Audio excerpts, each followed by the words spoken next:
Good morning aspirant. जैसा कि मैंने आपको प्रीवियस वीडियो में कंजक्शन के बारे में बताया, तो अब मैं उसका कंजक्शन का यूज़ करना बताऊंगी।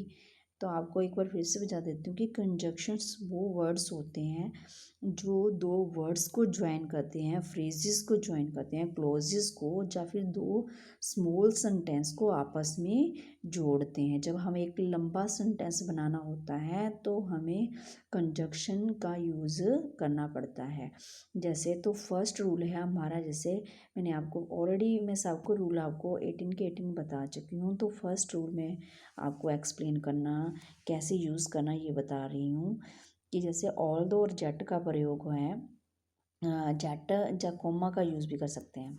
ऑल दो के बाद हमेशा जेट, या फिर जेट नहीं लगाना चाहते तो आप कोमा का यूज़ कर सकते हैं। जैसे ऑल दो ही वॉकड, ठीक है, यद्यपि वो उसने वॉक किया फास्ट, तेजी से, but he missed the train. अब यहाँ पे बट नहीं है, ऑल दो के बाद हमने यूज़ क्या करना है, कौन सा कंजक्शन यूज़ करना है, जेट। अगर जेट नहीं करना तो आप बट की जगह कोमा लगा सकते हो। उसके बाद है हमारा, जैसे कि अब यहाँ पे आप बट है ना, तो बट की जगह आप क्या लगाओगे, जेट लगाओगे, या फिर आप कॉमा यूज़ कर सकते हो यहाँ पे बट के बाद। उसके बाद है सेकंड हमारा बोथ। बोथ के बाद हमेशा एंड का प्रयोग होता है, ना कि एल्स, वट और एज वेल एज का। यानी कि बोथ के बाद आपने याद रखना सिर्फ एंड का प्रयोग होगा, अदर्स कुछ नहीं होगा, एल्स भी नहीं होगा, वट भी नहीं होगा, एंड एज वेल एज भी नहीं होगा। इसके आधारित आपको बताती हूँ। जैसे है हमारा बोथ। बोथ आपको पता दो उसके लिए यूज़ होता है, both Rekha, as well as की जगह अब जहाँ क्या आ जाएगा, and Sheela has gone out. ठीक है, इसी प्रकार है स्केयरली। थर्ड रूल है हमारा, स्केयरली हार्डली के बाद व्हेन जब बिफोर का प्रयोग होता है। तो जैसे scarcely had he gone out of the office. अब देखो यहाँ पे क्या यूज़ होगा, देन तो यूज़ होगा, क्योंकि स्केयरली और हार्डली के बाद मैंने क्या बताया, when it began to rain, then नहीं होगा। स्केयरली हैड, स्केयर होता है बड़ी मुश्किल से, had he gone out of the office when it began to rain. उसके बाद हमारा नेक्स्ट रूल है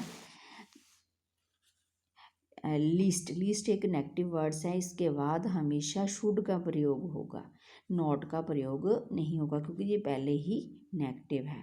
तो यहाँ पे देखिए वाक्य जैसे work hard least you should fail आएगा, ना कि बिल फेल आएगा। तो क्या आएगा यहाँ पे, लीस्ट के बाद हमने यू शुड फेल, लीस्ट आ गया, उसके बाद जो भी वर्ड यूज़ होगा हमारा एज ए कंजक्शन तो शुड यूज़ होगा। अब आएगा rather than and other than. तो रादर देन यूज़ हो, रादर और अदर के साथ हमेशा THAN वाला देन यूज़ होता है, देन बोलते हैं इसको कंपैरेटिव के लिए। तो she has no other choice, उसके पास कोई भी चॉइस नहीं है, रादर देन, या फिर यहाँ पे हम जज करेंगे अदर आए ना यहाँ पे, तो अदर के साथ आएगा than to go there, she has no other choice than to go there. उसके पास कोई भी चॉइस नहीं, वहाँ जाने के अलावा कोई भी चॉइस नहीं थी। वेदर के बाद हमेशा और का प्रयोग होता है, जैसे आई don't care, I don't care. अब वेदर के बाद क्या आएगा, और का प्रयोग होता है, तो I don't care that they go or stay. तो यहाँ पे और आ गया, तो यहाँ पे क्या ना, weather, weather they go or stay. देखो और तो यूज़ हो गया हमारे ये, तो यहाँ पे क्या आएगा, weather, weather they go or stay, I don't care whether they go or stay. मैं कोई परवाह नहीं करता कि वो रहे जा जाए, स्टे करे मतलब जाए। अगर नॉट ओनली के बाद हमेशा वट आल्सो का प्रयोग होता है, कि हम बोलते हैं जैसे नो वो यही नहीं करता, वो ये भी करता है ना, तो इसके द्वारा हमेशा एक प्रकार के शब्दों जैसे सब्जेक्ट ऑब्जेक्ट वर्ब द्वारा इसको जोड़ा जाता है। जैसे he is going to open not only hospital, उसने सिर्फ एक हॉस्पिटल ही खोलने नहीं जा रहा बट आल्सो एन इन, और एक इन भी खोलने जा रहा है। वो एक हॉस्पिटल ही नहीं खोलने जा रहा, वो साथ में एक इन भी खोलने जा रहा है। Not only hospital but also in, an inn. उसके बाद नाइदर नोर आइदर और का प्रयोग होता है। The principal as appointed neither him, ना तो उसको अपॉइंट किया नोर हर, ना ही उस लड़की को ना ही उस लड़के को। हिम लड़कों के लिए यूज होता है, हर लड़कियों के लिए। तो ना ही प्रिंसिपल ने दोनों को मतलब अपॉइंट नहीं किया। तो ये नेगेटिव वर्ड था, तो इसके साथ क्या आना था, नोर, ना कि नॉट। तो नॉट की जगह क्या आ जाएगा अपन, नोर। नाइदर हिम नोर हर। उसके बाद अनटिल का प्रयोग ये होता है टाइम के लिए, टाइम बाउंड होता है कि जब तक वो नहीं आ जाती मैं नहीं जाऊंगा, ऐसे कर बोलते हैं ना हम। ये अनलेस होता है, ये भी नेगेटिव वर्ड होता है। ये होता है किसी कंडीशन को कि जब तक वो नहीं हो जाता तब तक मैं ये नहीं करूँगा। ठीक है, बोलते हैं ना ये कंडीशनल, ये कंडीशन शर्त वाला है, ये अनटिल टाइम के लिए है। ठीक है, जैसा कि जब तक नहीं, जब तक नहीं, नेगेटिव है दोनों। तो यहाँ पे इसका कैसे यूज़ करना है, I can not do well unless they do not work hard. तो अब यू डू नॉट नहीं होगा क्योंकि हमने यहाँ यूज़ क्या किया है, अनलेस। तो यहाँ पे क्या वर्ड यूज़ होगा, यहाँ पे यूज़ होगा ओनली वर्क हार्ड, क्योंकि ये तो नेगेटिव पहले हो सकता है। They can not do well, वे इसे अच्छे से नहीं कर सकते। अनलेस दे वर्क हार्ड, यद्यपि वे वर्क हार्ड कर सकते हैं और अच्छे से नहीं, इसको अच्छे से नहीं कर सकते। तो ये अपने आप में क्या है, अनलेस नेगेटिव एक कंडीशन है। अगर सच के बाद हमेशा एज का प्रयोग होता है। ठीक है, तो सच एज आप कैसे पॉजिटिव नेगेटिव दोनों के लिए यूज़ हो सकता है, अफर्मेटिव और नेगेटिव दोनों के लिए यूज़ होता है। She is not such a good dancer as he expected. अब वो एक अच्छी डांसर नहीं है जैसा कि हम उसकी एक्सपेक्ट करते थे। लेकिन सच के बाद दैट का प्रयोग होता है यदि वाक्य से कोज एंड इफेक्ट का बोध हो। तो यहाँ पे तो कोज इफेक्ट है नहीं है, तो यहाँ पे दैट का प्रयोग नहीं, यहाँ पे तो एज का ही प्रयोग ठीक है। ठीक है, और जैसे अगले सेंटेंस में there was such noise as he could not hear our self. यहाँ पे दैट का प्रयोग होगा क्योंकि ये कॉज एंड इफेक्ट से है, क्योंकि नॉइज़ और हियर है। ठीक है, तो नॉइज़ एक है कारण है, तो उसका हियर है उसको रिजल्ट। ठीक है, सुनना उसका। तो यहाँ पे दैट का प्रयोग होगा, एज की जगह दैट का प्रयोग होगा। ये कॉज एंड इफेक्ट से है। There was such noise as we could not hear our self. तो आएगा यहाँ पे एज की जगह that we could not hear our self. उसके बाद बिकॉज, सिंस, एज सून के बाद देयरफॉर जब देन का प्रयोग नहीं होता। बिकॉज, देन, इसके बाद कभी भी किसका प्रयोग नहीं होता, देयरफॉर और देन का प्रयोग नहीं होता।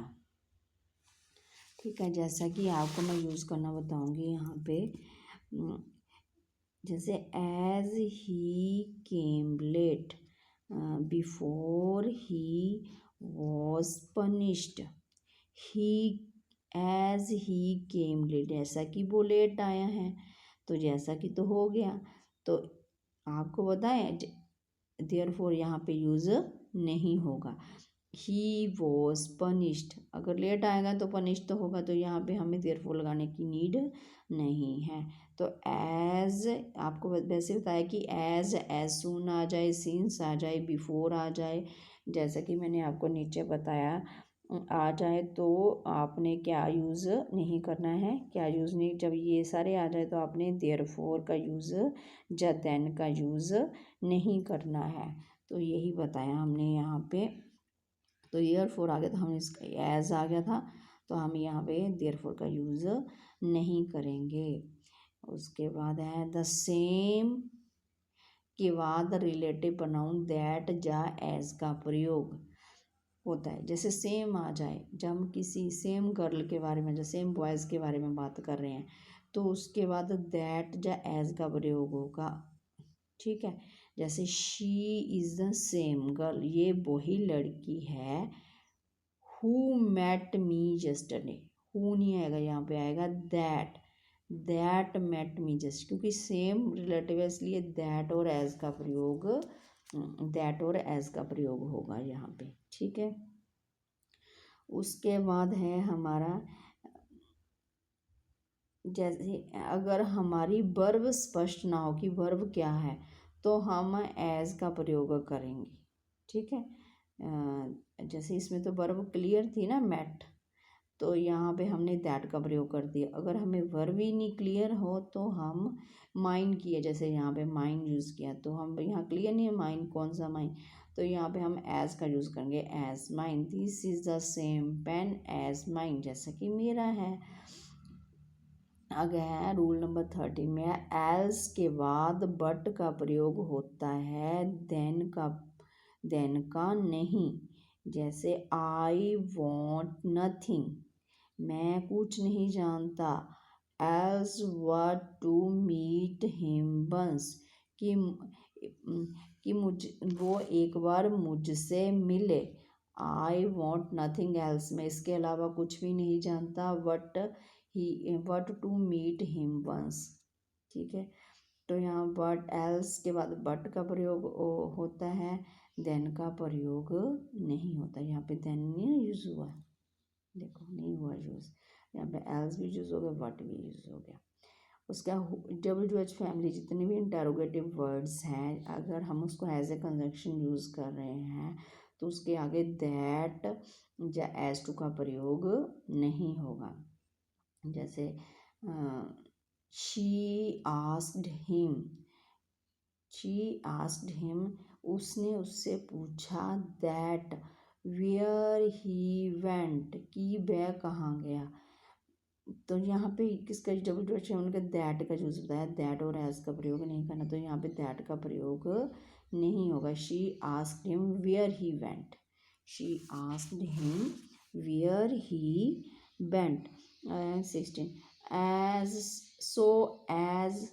सो एज मैंने आपको पहले भी बताया था, ये पहले भी आया था पीछे, कि सो एज को हम एज ए नेगेटिव और हम इसको अफर्मेटिव दोनों की तरह यूज़ कर सकते हैं, परंतु जो हमारा एज सुन एज है या एज है, जैसे एज है बीच में कुछ भी लगा दो, तो एज है, ये हम नेगेटिव और अफर्मेटिव दोनों में यूज़ कर सकते हैं। सो एज हमेशा नेगेटिव के लिए ही यूज़ होगा, एज दोनों के लिए यूज़ हो सकता।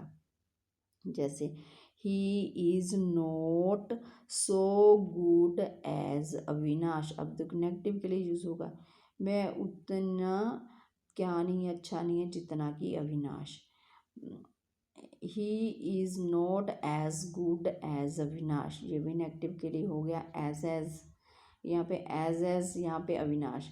She is as good as Avinash, ये पॉजिटिव के लिए यूज़ हो गया, अफर्मेटिव के लिए यूज़ हो गया। तो एज हमारा पॉजिटिव और नेगेटिव दोनों के लिए यूज़ हो सकता है, परंतु so as always use as negative.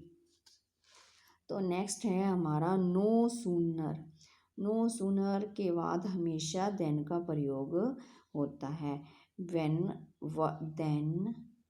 What that का नहीं, सिर्फ नो सूनर देन ऐसे लर्न कर लेना आपने, नो सूनर देन। फिर आपको ये याद रखने की जरूरत नहीं है कि इसका प्रयोग नहीं होगा, बट करेक्शंस आ जाती हैं तो आपको तो भी पता चल जाता है, क्योंकि जब हमने नो सूनर देन हमारे माइंड में बैठ गया होता है। तो व्हेन, देन, व्हाट, दैट का प्रयोग नहीं होगा।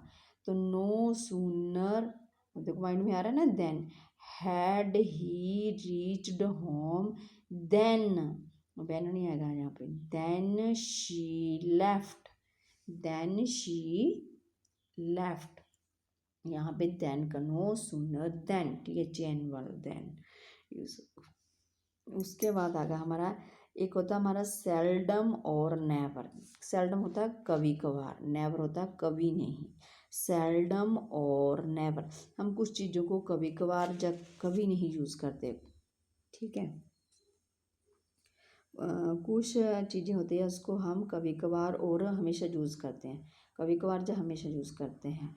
तो such goods are made for export, ऐसी गुड्स हमने एक्सपोर्ट के लिए बनाई है। एंड आर सेल्डम और never used in the country, उसको कभी कभार या फिर नहीं कंट्री में यूज़ नहीं करते, जो हमने एक्सपोर्ट के लिए बनाई होती है, या तो कभी कभार यूज़ कर लेते हैं या उसको कभी यूज़ नहीं करते हैं। तो नॉट, नेवर के बाद और का प्रयोग होता है, नोर का नहीं, क्योंकि जो पहले नेगेटिव और नॉट नेगेटिव वर्ड है, तो नोर का क्यों यूज़ करेंगे, और का यूज़ करेंगे यहाँ पे।